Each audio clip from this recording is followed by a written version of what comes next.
cincuentástica querida. Aquí estoy como siempre con un cafecito, pero este cafecito hoy no tiene marca, no es mi taza, porque estoy en un lugar bellísimo, en una terraza aquí en Brickell, y tengo una invitada súper especial. Yo no puedo estar más emocionada como periodista, pero también como una mujer que le encanta leer, que me fascina la lectura, que tengo mi casa llena de libros, que estoy casada con un escritor, entonces no puedo estar más contenta, porque tengo conmigo a la autora de este libro.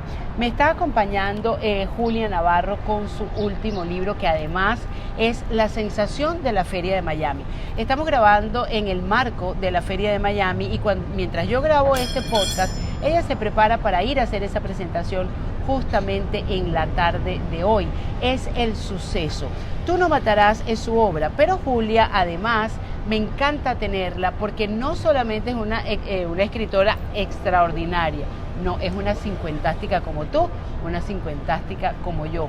Una mujer que no le importa cuántos años tenga, sino que va justamente detrás de eso que ella le gusta, y lo que le gusta es escribir. Por supuesto, tengo que hacer la pregunta obligada que te ha hecho todo el mundo: ¿cómo fue que dejaste el periodismo y te fuiste a escribir? Eso es obligatorio. Bueno, realmente el periodismo y la literatura son caminos paralelos. El periodista encuentra historias reales y el escritor cuenta historias fruto de su imaginación, pero al final se trata de contar historias, de manera que yo llevo toda mi vida contando historias. Antes las contaba de una manera y ahora las cuento de otra. Antes las contaba apegadas a la verdad, claro, y ahora la verdad que tienes dentro de ti, dentro de tu imaginación. ¿Es difícil para un periodista no apegarse a hechos reales en algún momento? ¿Es difícil ese proceso de creación? Porque uno siempre está como buscando la verdad, como que esto no es así, entonces ¿cómo va la ficción junto con eso? En mis novelas siempre hay una cosa que me preocupa, y es que todo lo que cuento sea verosímil. No digo verdad, porque es una novela y la novela siempre es fruto de la imaginación, pero que toda la trama y todos los personajes resulten verosímil. Y eso es, yo creo, que herencia de los muchos años de dedicación al periodismo, ¿no? Que nos apegamos a la realidad. Claro, por lo que he visto de tu obra, siempre has escrito sobre historia, tal vez ese rigor histórico. No exactamente. Mira, todas mis novelas transcurren en el siglo XX, en distintos momentos del siglo XX. Y el siglo XX es un siglo complicado, efectivamente, pero es un siglo que yo me sé. ¿Qué es lo que yo hago? Y es buscar pequeños detalles que no son la gran historia, pero que son lo que hacen verosímil la historia. Por ejemplo, en Tú no matarás, yo estaba hablando de la España de los años 40 y hay la figura de repente de un abogado. Y yo decía, bueno, pero ¿cuánto ganaba un abogado en los años 40? Yo eso no lo sabía. Claro. Entonces, esos son los detalles que yo busco, pero lo que es la historia, la general de la historia, yo esa afortunadamente me la sé. O sea, no hago novela histórica, pero sí hago un tipo de novela en la que reflexiono sobre el impacto que la historia tiene en la vida cotidiana. Es decir, todos somos hijos del tiempo en el que nos toca nacer, por tanto, todo lo que sucede en ese tiempo influye en nuestras vidas. Me gusta eso que me acabas de decir, porque me da pie a una pregunta que me llama profundamente la atención. Aquí escribes de unos muchachos, pero eres conocedora del siglo XX porque somos del siglo XX. Estamos atendiendo a una generación que hemos llamado la generación Tinder. Esa generación que solamente conoce, habla, se mueve, vive a través de la pantalla de un teléfono móvil. Entonces, ¿cómo se puede conjugar una cosa con la otra? Nosotras del siglo XX, el rigor, entre comillas, histórico del siglo XX, con una generación que, para decirlo en las palabras más llanas, no le para a nada. Bueno, las nuevas tecnologías son una realidad, entonces es una realidad con la que tenemos que aprender a vivir. Y los jóvenes hoy en día solamente se relacionan, o mayoritariamente se relacionan, todo pasa por las pantallas. A mí me causa estupor y también, por ejemplo, pena cuando estás en un restaurante y ves no solamente a los jóvenes, sino también a sus padres, están todos alrededor de una mesa, están comiendo y cada uno está, pues mira, ¿qué sucede con las nuevas tecnologías? Que tiene una parte positiva, pero también una parte que está creando una auténtica dependencia en la gente joven y no tan joven. El hábito de la lectura, por ejemplo, se ha ido perdiendo. ¿Por qué? Porque los jóvenes están acostumbrados a unas pantallas donde en cada segundo hay una imagen, en cada segundo pasa algo. Entonces ahora no tienen la paciencia de coger un libro y sencillamente dejarse llevar por esa historia, navegar por esa historia. Se ponen nerviosos. Estamos asistiendo a... estoy segura que los psicólogos y los psiquiatras dentro de unos años tendrán que teorizar sobre qué estamos haciendo con esta dependencia en las pantallas en las que las personas son incapaces de dedicar más de un segundo a algo. Vamos deprisa a veces a ninguna parte, todo tiene que suceder corriendo. Vivimos en la sociedad de lo quiero ya, y como lo quiero ya, entonces lo pido inmediatamente, tecleo mi teléfono para que mañana me traigan o dentro de unas horas unas gafas. No tenemos la paciencia de decir, bueno, me voy a ir a la tienda, me las voy a probar, voy a ver si me quedan bien. No, las veo por la pantalla, las compro por la pantalla, las quiero en mi casa dentro de una hora. Todo esto nos está transformando y yo creo que también nos está trastornando. Vivimos demasiado vertiginoso. Miami es una ciudad inmensamente vertiginosa, con muchísimo tráfico, con muchísima gente, con una cultura muy rica al estilo mosaico. Somos muy multiculturales. Entonces, ¿cómo piensas que puedes aproximarte a una sociedad como esta con un libro de este grosor? Cuando la gente escucha algo, prefiere hacer audiolibros porque va en su carro manejando y probablemente se engancha con la historia, aunque te va a interrumpir el WhatsApp, te va a interrumpir las ganas que tienes de entrar en Instagram. Pero entonces, ¿cómo quieres hacer ese approach? Lo que pasa es, yo os lo digo también a todos los que estáis aquí, por favor, parar un poco. Buscar unos minutos para vosotras, buscar unos minutos para reflexionar, para pensar, para saborear la vida, para saborear lo que estáis haciendo. No hace falta correr para tomarse un café, no hace falta ver una película, en vez de que dure hora y media, a ver si, me la comprimen en un cuarto de hora. Un libro, un libro que sea cortito porque no tengo tiempo. ¿Cómo que no tienes tiempo? Claro que tienes tiempo. Tienes que tener tiempo para poder ser un ciudadano crítico, porque necesitas, la lectura es lo que te hace un ciudadano crítico y la lectura requiere tiempo. Tienes que tener tiempo para poder reflexionar sobre lo que sucede a tu alrededor, para poder mirarte dentro de ti mismo. Yo hago meditación, hago yoga, hago meditación, yo voy deprisa como todo el mundo, pero me tomo mis tiempos para decir, tengo que parar, tengo que pensar, tengo que saber qué me está pasando, qué estoy viendo, qué estoy viviendo, porque a veces nos convertimos en una especie de robot que vivimos compulsivamente, pero ni siquiera sabemos qué vivimos ni qué estamos haciendo. Estamos robotizándonos. Y eso es importante que lo saquemos a colación, porque tú vives en tu país, tú estás arraigada en tu país. Quienes no tenemos la dicha de vivir en nuestro país, porque por la razón que sea, en nuestro caso los venezolanos por razones políticas, hemos tenido que salir, tenemos que meternos en una sociedad que no es la nuestra, tenemos que pelear más que los que llegaron antes para poder conseguir un puesto. Entonces, abrirse camino a codazos en una sociedad que no es la tuya, en un idioma que no es el tuyo, con una gente que no te conoce de nada, probablemente haga que sea mucho más vertiginoso, pero definitivamente sí necesitamos ese momento de respirar. Hay que respirar, hay que pensar, hay que reflexionar,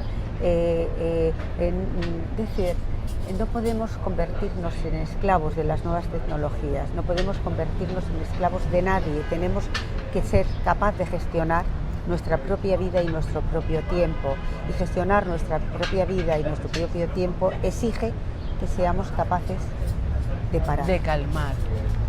Además de ser escritora, como lo dijimos al principio, también has sido periodista. Estás escribiendo esta novela, Tú no matarás, basado en el exilio de 3 jóvenes.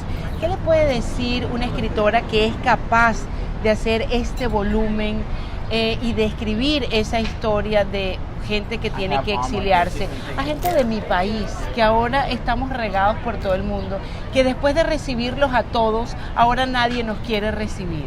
Vamos a ver, la historia de la humanidad es la historia de las migraciones. No se puede entender lo que ha sido la evolución del ser humano sin las migraciones. Desde el principio de los tiempos, cuando los hombres empezaron, los primeros homónidos empezaron a bajar de los árboles y a ponerse en pie, cuando en el territorio en el que estaban se acababa la comida o venía otro grupo de homónidos que les atacaban, es decir, ¿qué es lo que hacía ese conjunto de proyectos de personas? Se marchaban, se iban unos cuantos kilómetros más allá a un lugar donde hubiera condiciones para poder vivir, para poder sacar adelante a sus familias. La historia de la migración es la historia de la humanidad y nadie puede, por muchos muros que levante, va a impedir que la gente siga marchándose cuando no tiene otra opción que marcharse. A mí la inmigración siempre me parece una tragedia, porque significa que alguien tiene que dejar su casa, tiene que dejar su familia, sus arraigos, en busca de un lugar donde poder vivir un poco mejor. Y la historia de los venezolanos es la historia en estos momentos de tantos y tantos otros pueblos que les ha sucedido exactamente lo mismo. Yo creo que todos tenemos que reflexionar cómo nos gustaría que nos trataran a nosotros si nos viéramos abocados a tener que dejar nuestras casas, a tener que dejar nuestro país. Y si durante 2 segundos pensáramos qué haría yo si tuviese que coger a mis hijos de la mano y me tuviese que ir a otro lugar y empezar de cero, ¿a quién me gustaría encontrar? ¿Cómo me gustaría que me trataran? Si la gente reflexionara 2 minutos sobre eso, seguramente acogería como se debe de acoger a todas esas personas que se están teniendo que ir en estos momentos de Venezuela o de tantos otros lugares, ¿no? Claro, y para nosotros es mucho más duro porque siempre fuimos muy abiertos y para nosotros no había distinción entre el español, el portugués, el italiano, el colombiano. Éramos todos un solo país y no había distinción, y entonces ser tan rechazados es verdaderamente duro, sobre todo porque no tenemos un sitio donde volver. El que se va, el que se viene a vivir aquí a los Estados Unidos porque está buscando una mejor condición de vida, puede volver a su país en algún momento. Nosotros no tenemos patria donde volver. Entonces esa parte es verdaderamente mucho más triste. Afortunadamente en política nada es eterno. Nada es eterno, esperamos. O sea, es decir, salvo en Cuba, nada es eterno. Como nada es eterno, yo estoy segura de que habrá muchos venezolanos que algún día podrán volver a su país. Dios quiera que así sea. Me quedan unos minutos solamente y no quiero desaprovechar el tema del trabajo, porque decías que hay que parar, pero también hay que trabajar, también hay que ir detrás de lo que uno quiere, y escribir este libro no te llevó 2 días. No, me llevó 4 años. Entonces, ¿cómo es esa rutina de la mujer trabajadora, de esa mujer de la mediana edad, que cree en lo que hace, que cree en sí misma y que puede tener un resultado tan maravilloso como la novia de la feria de Miami, que es Julia Navarro en esta edición? Bueno, yo en ese sentido siempre he sido una muy estejanovista. Para mí soy una trabajadora absolutamente muy disciplinada. Yo trabajo todos los días al menos 8 horas en mi novela. Cuando digo 8 horas no significa que esté 8 horas escribiendo, que sería imposible, pero esas 8 horas en las que yo cierro la puerta de mi despacho, son 8 horas en las que yo estoy pensando, estoy leyendo, estoy escribiendo, estoy corrigiendo. Escribir es una actividad solitaria. Como estás casada con un escritor, lo sabes. Nos sobra todo alrededor, por favor, que nadie nos moleste. Exacto. Pero es trabajo, escribir es trabajo. única etiqueta que dejo que me pongan es la de feminista. Yo soy feminista y creo que en este siglo las mujeres por fin vamos a conseguir, con mucho esfuerzo, lo vamos a conseguir nosotras, no nos lo van a regalar porque nunca nos han regalado absolutamente nada, pero creo que este va a ser el siglo en el que realmente vamos a poder alcanzar la igualdad plena. Vivimos en sociedades en las que las mujeres afortunadamente las leyes, los cambios, la evolución de la sociedad hace que ya podamos gestionar nuestras propias vidas, pero aún todavía nos quedan muchísimas batallas que dar. Y yo siempre a las mujeres les digo que por favor que no renuncien a sus sueños, que no renuncien a ser lo que quieren ser, que lo intenten y que si te caes te tienes que volver a levantar hasta que lo consigas. Y si no lo consigues, a veces lo importante es el camino que recorres. Hay un poema maravilloso de un poeta alejandrino de origen griego, es uno de mis poetas favoritos, Cavafis, del que yo hablo en esta novela. Tiene un poema que se llama Ítaca, en el que dice exactamente eso. La búsqueda de Ítaca no solamente es llegar hasta ella, lo importante es el camino que recorres para llegar, aunque nunca llegues. Pues eso yo os lo digo, es decir, lo importante es el camino que hacemos para lograr nuestros sueños. Lo que no nos podemos es quedar sentadas diciendo no es posible. No, es posible.